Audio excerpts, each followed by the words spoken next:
Praise the Lord. കർത്താവിൻ്റെ ധന്യ തിരുനാമം വാഴ്ത്തപ്പെടുമാറാകട്ടെ. ഞാൻ ക്രിസ്തുവിൽ സ്നേഹിക്കുന്ന എല്ലാ ദൈവമക്കൾക്കും 4-ാം മാസത്തിൻ്റെ 16-ാമത്തെ പ്രഭാത വന്ദനം കൂടെ അറിയിക്കുന്നു. ലോകമെമ്പാടുമായിരുന്നു കൊണ്ട് ഈ പ്രഭാതവും ഈ വചന സന്ദേശം ശ്രവിക്കുന്ന എല്ലാ ദൈവദാസന്മാർക്കും ദൈവദാസിമാർക്കും വാത്സല്യ കുഞ്ഞുങ്ങൾക്കും എൻ്റെ ഹൃദയത്തിൻ്റെ ആഴമേറിയ സ്നേഹത്തെയും വന്ദനത്തെയും നന്ദിയും ഒപ്പം പ്രാർത്ഥനയും അറിയിക്കുന്നു. പ്രാർത്ഥനയോടുകൂടെ ഈ പ്രഭാതവും വചന സന്ദേശത്തിലേക്ക് നമുക്ക് പ്രവേശിക്കാം.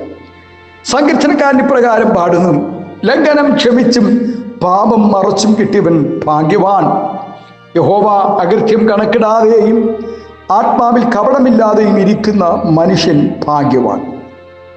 ദൂതനെ ഭൂതമാക്കി മാറ്റിയത് പാപമാണ്. ഭൂമിയിലെ ആദ്യ ദമ്പതികളുടെ അടുക്കൽ സാത്താൻ വന്നു അവരെ വശീകരിച്ച് പാപത്തിൽ വീഴ്ത്തുകയും അങ്ങനെ ദൈവ തേജസ്സിനാൽ നിറയപ്പെട്ടിരുന്ന മനുഷ്യവർഗം ദൈവത്തിൽ നിന്നും അകന്ന് പാപികളായി തീരുകയും ചെയ്തു. ആദമ്യ രക്തത്തിൽ ജനിക്കുന്ന സകല മനുഷ്യരും പാപികളാണ്. ജന്മനാൽ പാപികളായിരിക്കുന്ന മനുഷ്യൻ കർമ്മം കൊണ്ടും പാപികളായി തീർന്നുകൊണ്ടിരിക്കുന്നു. ദൂതന്മാർ പാപം ചെയ്തപ്പോൾ ദൈവത്തിന് അവരോട് ക്ഷമിക്കുവാൻ മനസ്സില്ലാതെ അവരെ വെട്ടി വീഴ്ത്തി. എന്നാൽ തെറ്റ് ചെയ്ത മനുഷ്യരോട് ക്ഷമിക്കുവാൻ ദൈവം കരുണയുള്ളവനായി തീർന്നു.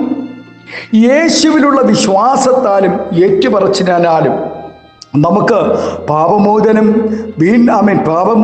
വീണ്ടെടുപ്പും ഉണ്ട്. ക്ഷമിച്ച പാപങ്ങൾ കടലിൻ്റെ ആഴങ്ങളിൽ ഇട്ടുകളയുന്നതിന് തുല്യമാണെന്ന് വചനം പറയുന്നു. എന്നാൽ പാപത്തിന് പരിഹാരം വരുത്താതെയും പാപത്തിൽ ജീവിക്കുന്നവരുടെയും അവസ്ഥ വളരെ ദയനീയമാണെന്ന് നാം മറന്നുപോകരുത്.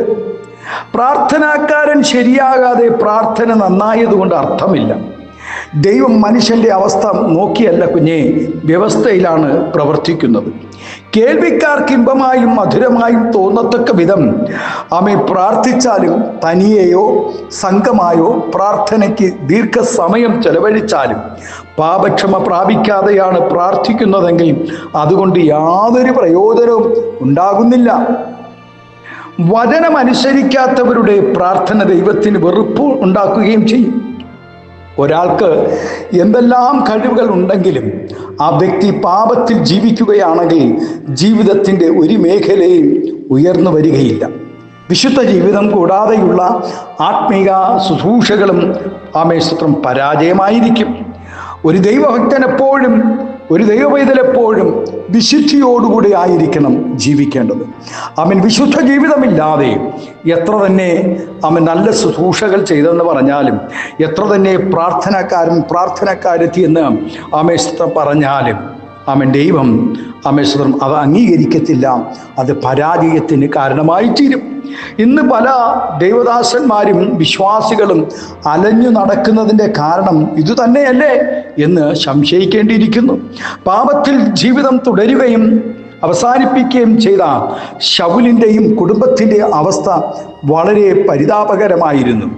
നാൾക്കുനാൾ ക്ഷയിച്ച് വന്നപ്പോൾ ആത്മാവിൽ നിറയപ്പെട്ട ദൈവസന്നിധി ആരാധിച്ച ദാവീദ് പ്രബലപ്പെട്ടു വരുവാനിടയായി.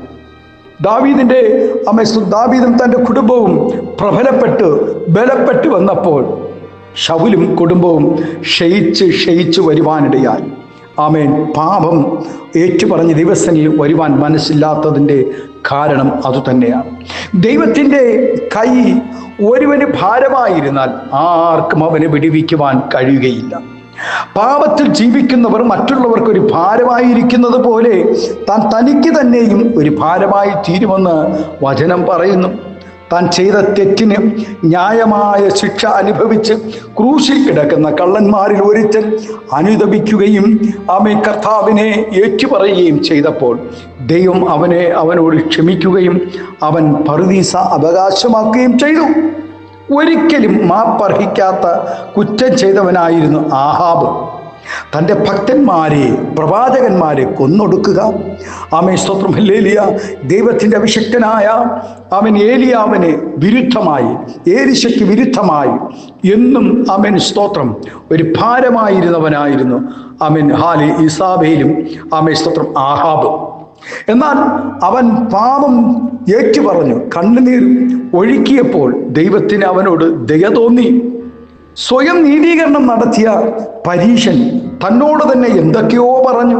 വീട്ടിലേക്ക് പോയപ്പോൾ അനുതപിച്ച ചുങ്കക്കാരനെ ദൈവം നീതീകരിച്ചു, അയക്കുവാനിടയായി. രക്ഷിക്കപ്പെട്ട് സ്നാനപ്പെട്ട് ദൈവത്തെ ആരാധിക്കുന്ന അനേകം വിശ്വാസ കുടുംബങ്ങളുടെ യൗവനക്കാരന്മാരും യൗവനക്കാരത്തികളും ദൈവത്തെ ആരാധിക്കാത്ത ആരാധികളുമായിട്ടുള്ള ബന്ധങ്ങൾ, ദൈവ മക്കളും അല്ലാത്തവരുമായിട്ടുള്ള ജാതികമായിട്ടുള്ള ബന്ധങ്ങൾ, ആമേൻ, അത് വലിയ പാപം തന്നെയാണ്. ആരാധനയും പ്രാർത്ഥനയും ഉപവാസങ്ങളും വെറുത്തുകൊണ്ട്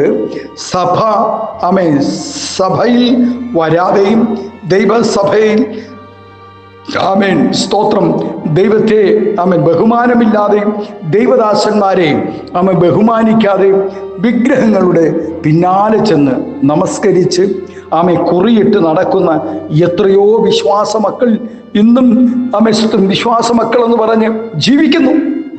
ഈ കാലഘട്ടത്തിൽ കുഞ്ഞെ, ഇത് പാപം, ദൈവം നിന്നെ ശിക്ഷിക്കാതെ വിടുകയില്ല എന്ന് ഇന്ന് പ്രഭാതം ആത്മാവ് ദൂത് പറയുന്നു.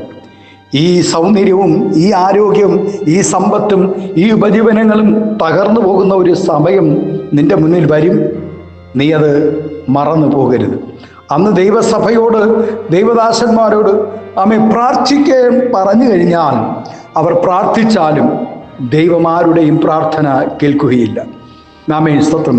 പിന്നെ നിന്നെ വിടുവിക്കുവാൻ ദൈവം പോലും ആമേൻ, സ്തോത്രം, ഹല്ലേലൂയ, കൈവിട്ടു പോകുമെന്നത് നീ മറന്നു പോകരുത്. ആകയാൽ ഈ പ്രഭാതം ദൈവസന്നിധിയിൽ മടങ്ങി വരണം. ജാതികമായിട്ടുള്ള ബന്ധങ്ങൾ നീ ഉപേക്ഷിക്കണം. ജാതികളുമായിട്ടുള്ള വിവാഹ ബന്ധങ്ങളിൽ നിന്നും ദൈവസന്നിധിയിൽ നീ ഭയത്തോടുകൂടെ മടങ്ങി വരണം. അനുസരണം കെട്ടവരെയും ധൂർത്തന്മാരെയും കല്ലെറിഞ്ഞു കൊല്ലണമെന്നാണ് പഴയ നിയമം ഉപദേശിക്കുന്നത്.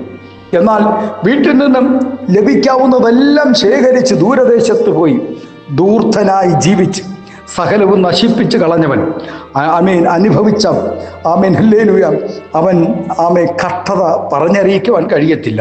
ഒരു നേരത്തെ ആഹാരം, പന്നിക്ക് കൊടുക്കുന്ന ആഹാരം പോലും കഴിക്കുവാൻ ആഗ്രഹിച്ചപ്പോൾ അതുപോലും അവൻ ആരും കൊടുത്തില്ല എന്ന് പറയുവാനിടയായി.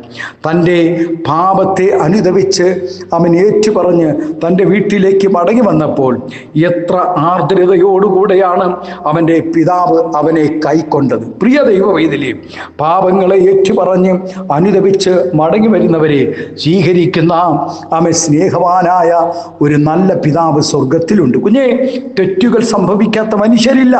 എന്നാൽ സ്വയം നീതീകരിക്കാതെ അവയെ ഏറ്റുപറഞ്ഞാൽ ദൈവത്തിൻ്റെ കരുണ ലഭിക്കും. ഇന്ന് അനേകർ കണ്ടുവരുന്നത് തൻ്റെ മക്കളുടെ പാപങ്ങളെ മറച്ചു വെക്കുക, മക്കൾ ചെയ്ത കുറ്റങ്ങളെ അവൻ ന്യായീകരിക്കുക, മക്കൾക്ക് വേണ്ടി സ്തോത്രം ഏത് അറ്റം വരെയും പോയി ഹല്ലേലൂയ സ്തോത്രം അവരെക്കുറിച്ച് പുകഴ്ത്തി പറയുന്ന അനേക മാതാപിതാക്കളെ നമുക്ക് കാണുവാൻ കഴിയും. ആദം പാപം മറച്ചു വെച്ചു, അതിൻ്റെ ശിക്ഷ അനുഭവിക്കുകയും ചെയ്തു. ഏകസ്ത്രീ പാപം മറച്ചു വയ്ക്കുവാൻ ശ്രമിച്ചു, അവന് കിട്ടിയ ശിക്ഷ വളരെ കഠിനമായിരുന്നു. എന്തിനേറെ ഹല്ലേലൂയ വസ്തു വിറ്റു. പത്രോസിൻ്റെ അരികിൽ വന്ന് പറഞ്ഞാൽ പോരെ എത്രയ്ക്ക് വിറ്റു എന്ന്. അനന്യാസും സഫീരയും അത് മറച്ചു വെച്ചു. എന്നാൽ അവർ അനുഭവിച്ചത് നാം മറന്നു പോകരുത്. എന്നാൽ തെറ്റ് ബോധ്യപ്പെടുത്തിയപ്പോൾ ദാവീദ് ഒന്നും മറച്ചു വയ്ക്കാതെ ദൈവസനിൽ താൻ അനുദപിച്ചപ്പോൾ ദൈവം അവൻ്റെ പാപത്തെ സ്തോത്രം പാപത്തിൻ്റെ കുറ്റം ക്ഷമിച്ചു കൊടുത്തു. ആകയാൽ പാപം മൂടി വയ്ക്കാതെ അത് ഏറ്റുപറഞ്ഞ് ശുദ്ധീകരണം വരുത്തി നല്ല വിശുദ്ധ ജീവിതം തുടരുവാൻ ദൈവം ഏവർക്കും കൃപ നൽകട്ടെ എന്ന് ഈ പ്രഭാതം ആത്മാർത്ഥമായി പ്രാർത്ഥിക്കുന്നു. പ്രിയ ദൈവവേദലേ, ഈ പ്രഭാതം സ്തോത്രം, നമ്മുടെ ജീവിതത്തിൽ തെറ്റും കുറ്റങ്ങളും ഒക്കെ ഉള്ളവരാണ്. നാം കുഴഞ്ഞ ചേറ്റുകളിലും നാശകരമായ കുഴികളിലും നമ്മെ ദൈവം സ്നേഹിച്ചു. ഇനിയും പാപത്തിൽ വീഴാതെ, ശാപത്തിൽ വീണുപോകാതെ ആമേൻ ദൈവസന്നിധിയിലേക്ക് നമ്മുടെ കുറവുകളെ ഏറ്റുപറഞ്ഞ്, നമ്മുടെ പാപത്തെ ഏറ്റുപറഞ്ഞുകൊണ്ട് ദൈവസന്നിധിയിൽ അനുതാപത്തോടുകൂടെ കടന്നു വരാമോ? അതിനായി ദൈവം ഈ പ്രഭാതം എല്ലാവരും ഒരിക്കൽ കൂടെ ഒരുക്കട്ടെ എന്ന് ആത്മാർത്ഥമായി നമുക്ക് പ്രാർത്ഥിക്കാം. സ്വർഗീയ പിതാവേ, സ്നേഹവാനായ ഞങ്ങളുടെ നല്ല ദൈവമേ, അനുഗ്രഹം പ്രശാന്തവുമായ നല്ല പ്രഭാതത്തിനായി നന്ദി പറയുന്നു. ഈ ദിനങ്ങളിൽ കർത്താവേ, എൻ്റെ ജനം പാപത്തിൽ നിന്ന് വിട്ട് കർത്താവേ സ്തോത്രം ഹല്ലേലൂയ ദൈവസന്നിധിയിലേക്ക് അടുത്തു വരുവാൻ കർത്താവ് സഹായിക്കണമേ. എത്രയോ പ്രിയപ്പെട്ടവർ കർത്താവെ ഭർത്താവിനെ വഞ്ചിക്കുന്നു, ഭാര്യയെ വഞ്ചിക്കുന്നു, മാതാപിതാക്കളെ വഞ്ചിക്കുന്നു, മക്കളെ വഞ്ചിക്കുന്നു. കർത്താവെ, ഈ ദിവസങ്ങൾ കർത്താവെ വിശ്വസ്തതയില്ലാത്ത കുടുംബ ജീവിതം നയിക്കുന്നവർ മാനസാന്തരത്തോടുകൂടെ ദൈവസന്നിധിയിൽ മടങ്ങി വരുവാൻ പരിശുദ്ധാത്മാവ് സഹായിക്കണമേ. ഈ പ്രഭാതം ദൂരത്തും ചാരത്തും ആയിരുന്നു കൊണ്ട് ഈ ശബ്ദം കേൾക്കുന്ന, ഈ വചന സന്ദേശം ശ്രവിക്കുന്ന എല്ലാവരെയും നിറഞ്ഞ ഹൃദയത്തോടെ അനുഗ്രഹിച്ച് പ്രാർത്ഥിക്കുന്നു. കർത്താവെ, എല്ലാ പാപങ്ങളെയും ക്ഷമിച്ച് ഞങ്ങളെ പൂർണ്ണമായും വിശുദ്ധിയോടുകൂടെ നിന്ന്, വിശ്വസ്തയോടുകൂടെ നിന്ന് കർത്താവെ അപ്പൻ്റെ വരവിനായി ഞങ്ങൾ ഒരുങ്ങേണ്ടതിനായി കൃപ നൽകി ആദരിക്കണം, അനുഗ്രഹിക്കണം, അകറ്റമെടുക്കണം. യേശുവിൻ്റെ നാമത്തിൽ കൃപയോടെ പ്രാർത്ഥന കേൾക്കണമേ സ്വർഗീയ നല്ല പിതാവേ. ആമേൻ, ആമേൻ. Thank you. God bless you. ദൈവം എല്ലാവരെയും ധാരാളമായി അനുഗ്രഹിക്കട്ടെ. Thank U.